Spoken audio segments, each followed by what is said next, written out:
महाराष्ट्र की बात। तो मैं हूं आपके साथ ज्योति कनौजिया। आइए रुक करते हैं खबरों की ओर। लोहिया अस्पताल में कर्मचारी अनशन पर। सामान वेतमान तथा हर साल 5% की वेतन बढ़ोतरी की मांग को लेकर डॉक्टर राम मनोहर लोहिया अस्पताल में लगातार दूसरे दिन क्रमिक अनशन पर रहे हैं।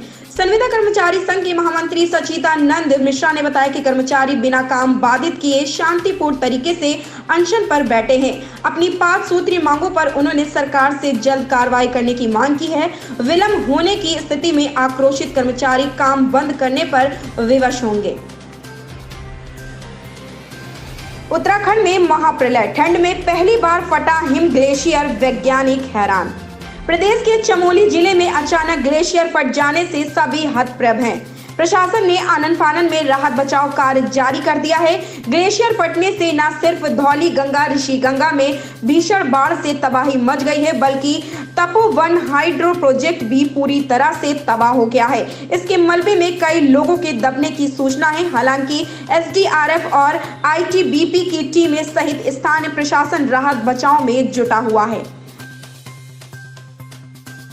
आगरा एक्सप्रेसवे की सर्विस रोड पर बड़ा हादसा, 4 मोटरसाइकिलें धू कर जली। बड़ा गांव अंडरपास के पास की घटना, 3 मोटरसाइकिल एक स्कूटी में लगी भीषण आग। जलने से एक व्यक्ति की मौके पर मौत हो गई, दूसरा गंभीर रूप से घायल।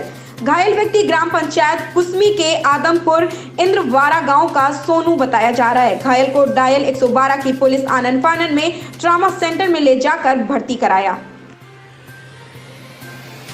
Vestige marketing private limited Unnao जिले के सफीपुर क्षेत्र में वेस्टिज मार्केटिंग प्राइवेट लिमिटेड, जहां अनूप चौरसिया, सत्यनारायण चौरसिया व अन्य सदस्य के माध्यम से कार्यक्रम में आए उत्तर प्रदेश के हरि ओम चाडार के माध्यम से शानदार उद्घाटन किया गया। वहां पर मौजूद सभी कार्यकर्ताओं को मध्य प्रदेश से आए हरि ओम चाडार जी ने वहां पर आए सभी सदस्यों को, जैसे भानु प्रताप, आनंद कुमार, प्रियांशु शर्मा, रोहित शर्मा, ललित, पंकज, मोनू मिश्रा, कुलदीप चौरसिया, मोहित राठौर, अनूप चौरसिया, वैभव वास्तव, विपिन चौरसिया आदि लोग सम्मिलित रहे, जिनको मेडल लेकर किया गया सम्मानित और वेस्टिज के बारे में बताया गया, जहां बेरोजगारी लोगों को वेस्टिज दे रही है रोजगार का सुनहरा मौका। हिंदू युवा वाहिनी के लखनऊ कानपुर संभाग प्रभारी विनय जायसवाल का हुआ स्वागत। कानपुर मंडल की समीक्षा बैठक में जाते समय स्टेडियम के सामने बाईपास पर हिंदू युवा वाहिनी कार्यकर्ताओं ने फूलमालाओं से लादकर जय श्री राम के नारों के साथ संभाग प्रभारी नगरपालिका अध्यक्ष पडरौना कुशीनगर विनय जायसवाल का किया स्वागत। महाराष्ट्र में नए कृषि कानूनों का प्रभाव कम दिखाई देता है, क्योंकि साल 2003 से एपीएमसी मॉडल एक्ट और ठेके पर खेती, कॉन्ट्रैक्ट फार्मिंग जैसे सुधार यहां चल रहे हैं। 3 नए कृषि कानूनों में भी जो भी प्रावधान किए गए हैं, उन पर तो महाराष्ट्र में पिछले 1.5 दशक से अमल हो चुका है। यहाँ 20 सालों से पोल्ट्री कॉन्ट्रैक्ट फार्मिंग हो रही है, लेकिन सितंबर 2020 में नए कानून जारी होने पर प्याज निर्यात बंदी, स्टॉक लिमिट लगाए जाने के बाद से महाराष्ट्र के किसानों का नए कानूनों पर विश्वास कम हो गया है। जैसे आवश्यक वस्तु अधिनियम के तहत प्याज को बाहर रखा गया था, लेकिन कुछ उपनियमों का आधार लेकर प्याज पर अव्यवहारिक स्टॉक लिमिट लगाई गई, जिससे किसान परेशान हो गए थे। स्टॉक लिमिट के कारण मंडी में प्याज की नीलामी ठप हो गई, प्याज के भाव गिर गए, जिससे किसानों को नुकसान झेलना पड़ा था।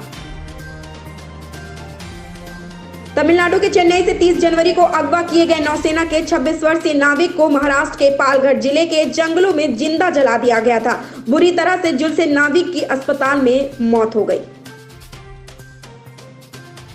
हरियाणा के बहादुरगढ़ में कृषि कानूनों को लेकर केंद्र सरकार से नाराज एक किसान ने फांसी लगा ली।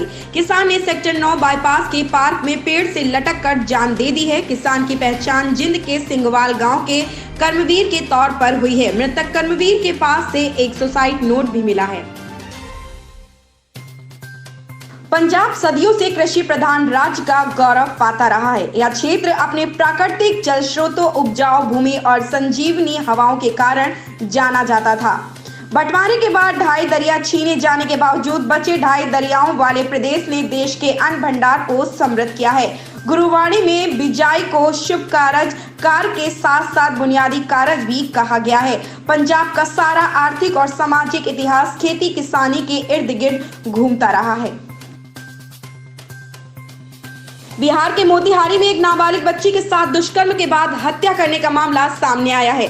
आरोपियों ने बच्ची के साथ दुष्कर्म कर उसके शव को जला दिया, लेकिन पुलिस के कानों पर कोई जू तक नहीं रेंगी। जब पीड़ित परिवार थाने में शिकायत दर्ज कराने गया तो पुलिस मामले को गंभीरता से नहीं लिया। ऐसी ही बड़ी खबरों से जुड़े रहने के लिए आप देखते रहें राष्ट्र की बात।